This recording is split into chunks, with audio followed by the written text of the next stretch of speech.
এই সময়ে বাজারে একদম কচি পুঁইশাক পাওয়া যায়। আজকে আমি পুঁইশাকের রেসিপি শেয়ার করব। পুঁইশাকের অনেক রেসিপি এর আগে আপনারা অলরেডি বানিয়েছেন।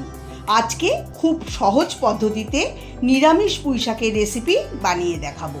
খেতে হয় দারুণ সুস্বাদু আর খুব কম সময়ে তৈরি করে নিতে পারবেন। কিভাবে বানালে সবথেকে বেশি সুস্বাদু হবে সেটাই আমি বানিয়ে দেখাবো। আপনাদের কাছে অনুরোধ, পুরো ভিডিওটা দেখবেন, পছন্দ হলে লাইক, কমেন্ট, শেয়ার করবেন।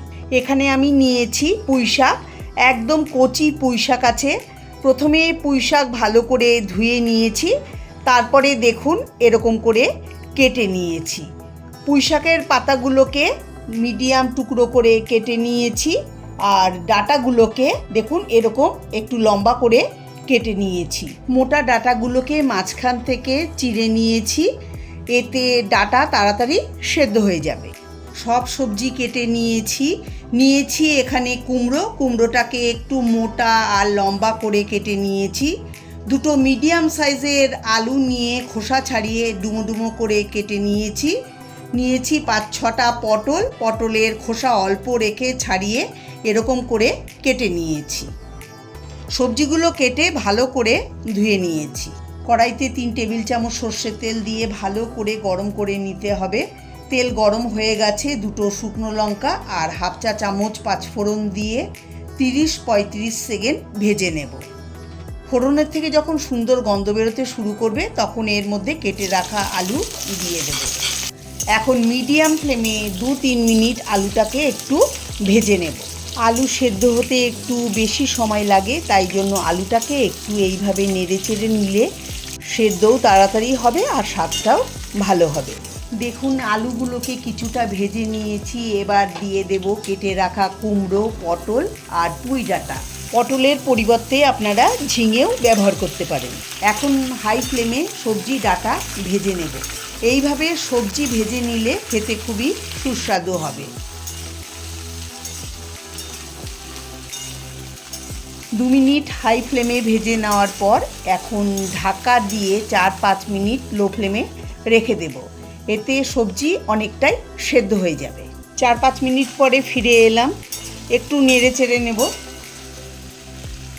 দেখুন সবজি ডাঁটা অনেকটাই সেদ্ধ হয়ে গেছে।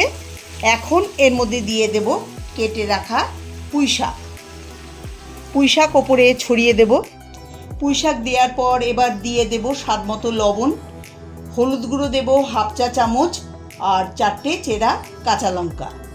ঝালটা আপনারা আপনাদের পছন্দ মতো কম বেশি দিয়ে দেবেন। দেখুন কড়াইটা একদম ভর্তি হয়ে গেছে, তাই লবণ হলুদ দিয়ে এখন আর মেশাবো না। ঢাকা দিয়ে লো মিডিয়াম ফ্লেমে 4-5 মিনিট শাক সেদ্ধ করে নেব। 5 মিনিট পরে ঢাকা খুলে নেব, খুব ভালো করে মিশিয়ে নেব। দেখুন শাকটা প্রায় সেদ্ধ হয়ে গেছে আর সবজিও পুরোপুরি সেদ্ধ হয়ে গেছে। শাকের থেকে অনেকটাই জল বেরিয়েছে। পুঁইশাকে আলাদা করে জল দেবার দরকার নেই, শাক থেকে যা জল বেরোবে তাতেই শাক সবজি সেদ্ধ হয়ে যাবে। এখন এর মধ্যে দিয়ে দিচ্ছি 1 চা চামচ চিনি। নিরামিষ রান্নাতে একটু মিষ্টি মিষ্টি হলে খেতে দারুণ লাগে। আপনারা অবশ্যই একটু চিনি দেবেন। আপনারা যদি রান্নাতে একদমই চিনি পছন্দ না করেন তাহলে স্কিপ করতে পারেন। গ্যাসের ফ্লেম বাড়িয়ে এখন শাক সবজি ভালো করে মিশিয়ে দেব।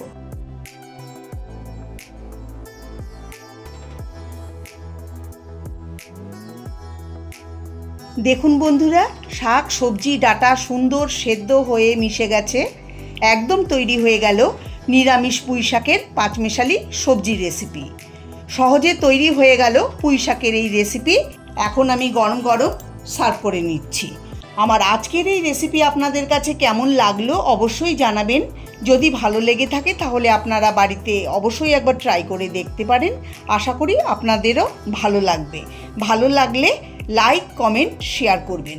আমার চ্যানেলে নতুন বন্ধু হয়ে থাকলে চ্যানেলটাকে অবশ্যই সাবস্ক্রাইব করবেন, পাশে থাকা বেল আইকনটি ক্লিক করে। সবাই ভালো থাকবেন, সুস্থ থাকবেন। নমস্কার।